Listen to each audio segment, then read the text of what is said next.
Mwafrika, wanaharakati mnasema watu wakifa wanaendelea kuishi.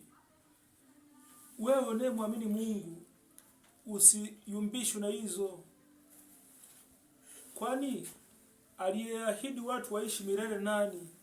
Wa kwanza kuahidi watu waishi milele ni Mwenyezi Mungu. Kwa mfano kwa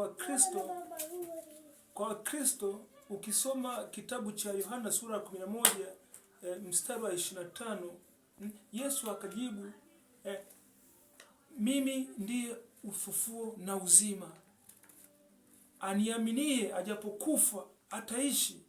Huyo ni Yesu anakwambia, ukimwamini vizuri kikamilifu, ukifa utaishi. Yaani ukifa utaendelea kuishi. Huyo ni nani? Ni Yesu. Sasa wewe kwa nini unawaza kuacha imani yako eti kwamba uende kutumikia mizimu ili ukifa uendelee kuishi kama mzimu? Hizo mafundisho za watu ni dini. Unajua, sikiliza nikwambie Mwafrika, upagani ni dini. Watu wanasema watu ambao hawana dini wapagani. Huo ni uongo. Hiyo ni imani fake.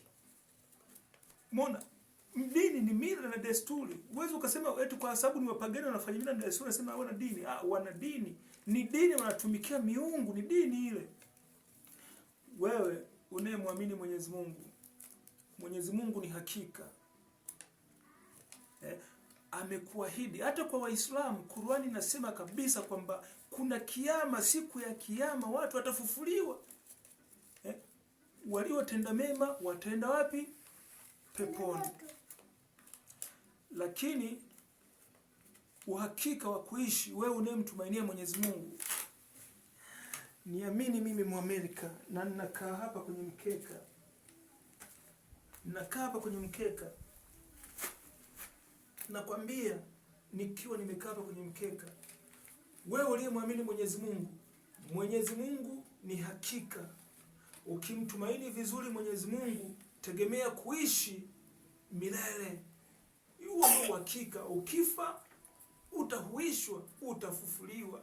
Sasa kwa nini unahangaika? Mwafrika, jikubali kuwa ni Mwafrika. Afu sisi Waafrika dini hatujaletewa na wazungu. Ukristo umehubiriwa Afrika kipindi cha Yesu. Kwa mfano kuna mtu mmoja Mkushi alibatizwa na Filipo. Achana na hizi makanisa za siku hizi ambazo ni mila na desturi za wazungu, lakini Ukristo umeanza kuhubiriwa toka karne ya kwanza. Kwa jiamini, jikubali, nipo kwa ajili ya kukujuza kwa ajili ya yaliyokuwa mema. Point yangu ya leo, wewe unayemwamini Mwenyezi Mungu, wewe na mimi na wewe tunatakiwa tuamini kuwa sisi tunaendelea kuishi. Hata kama tukifa, sisi ndio tuna ujasiri wa kuendelea kuishi. Maana kama nilivyokujulisha, Yesu anakuambia mimi ndio ufufuo na uzima, aniaminie atakapokufa atakuwa anaishi. Na 26, naye aniaminie kabisa hata kufa milele. Mwamerika lipo kwa ajili ya kujuza yaliyokuwa mema. I am America, your tasty, your gifty, your surprise. Trust in God. Mwamini Mungu, usiyumbishwe. Next time, asante.